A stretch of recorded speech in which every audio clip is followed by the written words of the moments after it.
What's going on, everyone? Let's talk about the trailer for the Scream 5 film. Many of you, if not all of you, have already seen the trailer. If you haven't for whatever reason, link down in the description below. But I just wanted to clarify some things in regards to the trailer. And it's kind of a rehash from a past video, but now that we got the trailer, it makes even more sense now. And that is in regards to sort of misdirection and sort of false footage in this actual trailer. Now, keep in mind, they made several different versions of several different scenes. Even the end scene, I think, had 7 different shots, all completely different to throw off the audience and spoilers and leaks, etc. So it's very likely that a lot of the footage in this trailer could just be false footage. It could be footage that is not in the theatrical version of the trailer. Now, that doesn't mean all of it, that doesn't mean most of it. It could just be a scene or two here and there, but we won't really know until the actual film itself. And then we can look back and go, oh, that's funny that that wasn't in the trailer, that this wasn't in the trailer, and sort of do that breakdown then.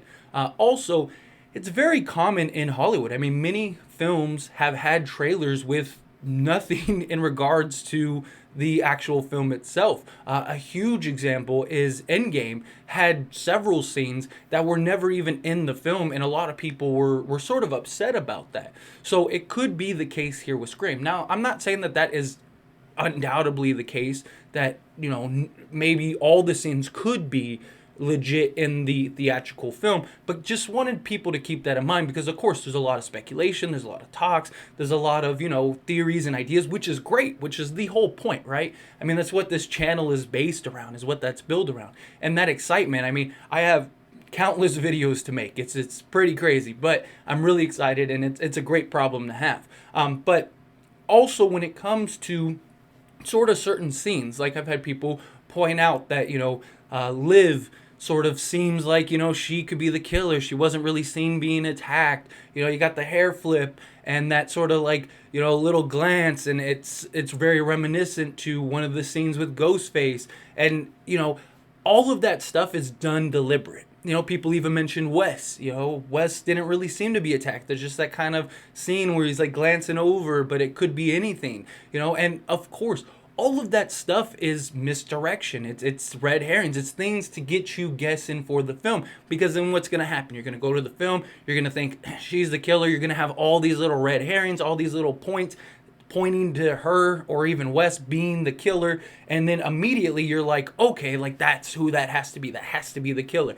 And then, of course, at the end, they've done it with every Scream film. You kind of pinpoint a couple characters, make them build up as the Ghostface, or as the ones that could be Ghostface or seem most likely, and then you completely flip it on its head. And that's just something else, to keep in mind when you're watching this trailer. I mean, obviously we'll break down several scenes. I have tons of videos, tons of intentions on various things. If there's any specific that you want me to cover, let me know down in the description below, or in the comments below. Sorry. I do have a list of different points and different things that I'm going to make, and I'm going to start checking them off as we go along. But I'd love to hear what sort of the consensus is as far as the trailer itself, and what kind of theories, ideas, discussions would you like to have here on this channel. But just sort of a quick little video I just felt was due for this trailer, because obviously I'm getting a crazy amount of comments, which is amazing. I'm trying to keep up, so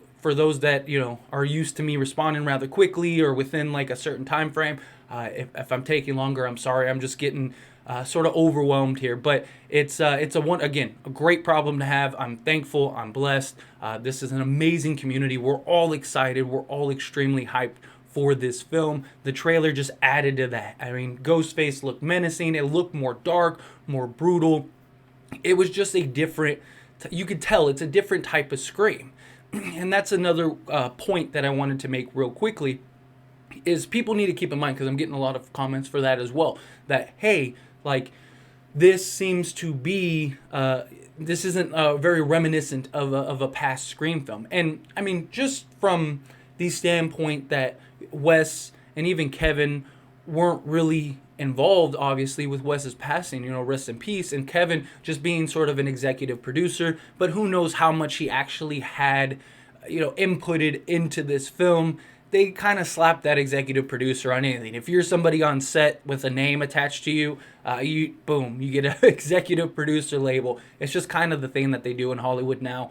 So we don't know exactly how much Kevin Williamson. We do know that he did play a part. Obviously, there were the images on Entertainment that showed Kevin sort of looking at the camera, looking at stuff. So I'm sure he had a lot of input. But this isn't a classic Scream film. This is a completely different type of film. You got the radio silence people that have taken it over, and their film style is very different than that of Wes Craven's.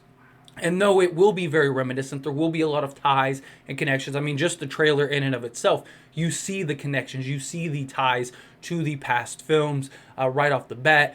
Even it's referenced directly that, the killer is targeting those related to past killers, which we'll do a whole video on and break that down as well. So look forward to that. But just as you go into this film, just keep in mind that the trailer looks completely different than your usual Scream trailer. It's more dark, more undertone, which they stated from the beginning. I mean, there was an interview, I want to say a year, maybe even longer ago, where the producers said this is going to be a more brutal, more dark Scream film than we're used to, which it's kind of been the trend. I mean, Scream 4 was probably the darkest, most brutal Scream we got. However you feel about it, that was the case. It was a darker Scream film. So it makes sense that they would transition this Scream 5 into an even darker. And then if they decide to carry it on, which their plans are, then I would assume that it would stay that dark undertone. And just the brutality, Ghostface in general, it's sort of all the things I wanted personally. I said I wanted a darker, more brutal Ghostface. I wanted a, one that's just more ruthless, just doesn't care, isn't afraid. You see that scene with Dewey sort of walking down and he's loading his gun and Ghostface is just sort of menacing towards him, and it's just a great scene. Just that fearlessness, that Ghostface that's just like, he's like, you're my target and that gun isn't going to help you type thing. It's really great to see that, in my opinion. I think it's a really nice change up, a really nice sort of different Scream film, which I feel we need at this point. I really do. You're in the 5th installment. You need to sort of flip it on its head to some capacity. Obviously, they're going to have the usual framework, the groundwork that is Scream. I think this will get back to its roots of the classic Scream. That seems to be the case. And people, I don't know if you people forget or some people don't look at it because of the time, but Scream was extremely brutal, especially for the time in which it was released. You got to think, this was back in 1996. Even it originally got an NC-17 rating, and they were doing everything they could. They literally had to cut scenes to make it an R rating, and they still barely passed. I mean, it took a lot of convincing to get this rated R because they didn't want it to be a rated R film because of its brutality. So Scream has always maintained a brutality in itself. It's something that it's always sort of had. And granted, looking in hindsight compared to today's brutality, it is different. We can get away with a lot more now than we ever could back then. But given the time in which it was released, that was one of the most brutal films there were. I mean, that was tough for back in that time period. Again, looking back in hindsight, you might think, oh, that's silly. Like, that wasn't that bad, especially compared to, like your Hostels or, the films of today where, it's just like gore galore. It's one of those things. But no, just keep in mind that it's always maintained that. And this just is more of a modern horror, brutality type film. And again, I think it's something that is much needed. We're in the 5th installment. It's time to sort of move in a different direction slightly. I'm sure there will be meta aspects. People were talking about there didn't seem to be a ton of meta. I'm sure that there will be. I'm sure that there will be humor sprinkled without. You'll have your laugh out loud moments and stuff like that. It's just, the trailer, they're trying to establish the tone. They're trying to establish what this film is. And I think they did a great job with that trailer. I think they really helped us see the sort of vision in which this Scream film will be. But as always, this is a discussion and I want to hear from you. So let me know what you think down in the comments below. Don't forget to like this video. Helps me out a lot. Lets me know you enjoy these types of videos and I truly appreciate it. If you're not subscribed to the channel, what are you doing? Hit that subscribe button, followed by the bell notifications. Stay up to date with all things Scream. Join this wonderful community and all of our discussions. I'll see you all in the next one. Thank you.